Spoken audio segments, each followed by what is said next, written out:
अस्सलाम वालेकुम दोस्तों। हज्जाज बिन यूसुफ के नाम से सब वाकिफ हैं।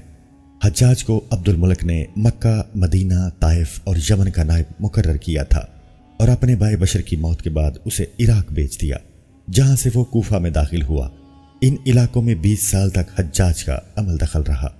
उसने कूफे में बैठकर जबरदस्त फतूहात हासिल की। उसके दौर में मुसलमान मुजाहिदीन चीन तक पहुंच गए थे।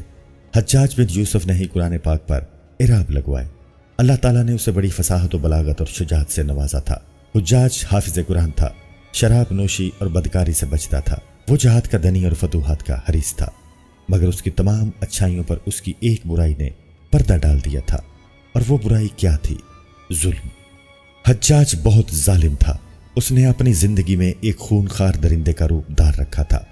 एक तरफ मूसा बिन नसीर और मोहम्मद बिन कासिम कुफ्फार की गर्दनें उड़ा रहे थे, और दूसरी तरफ वो खुद अल्लाह के बंदों, औलिया अल्लाह और उलमा के खून से होली खेल रहा था।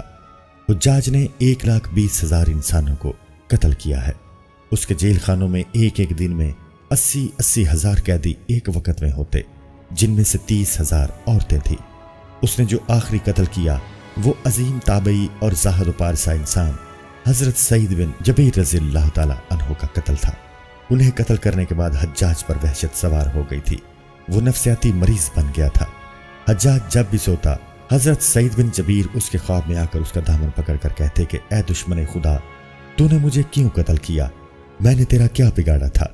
जवाब में हुज्जाज कहता कि मुझे और सईद को क्या हो गया है। इसके साथ हज्जाज को वो बीमारी लग गई जिसे ज़हमरेरी कहा जाता है। उसमें सख्त सर्दी कलेजे से उठकर सारे जिस्म पर छा जाती है। वो कांपता था। आग से भरी अंगीठियां उसके पास लाई जाती थीं और इस कदर करीब रख दी जाती कि उसकी खाल चल जाती थी, मगर उसे एहसास नहीं होता था। हकीमों को दिखाने पर उन्होंने बताया कि पेट में सरतान है। एक तबीब ने गोश्त का टुकड़ा लिया और उसे धागे के साथ बांधकर हिजाज के हल्क में उतार दिया।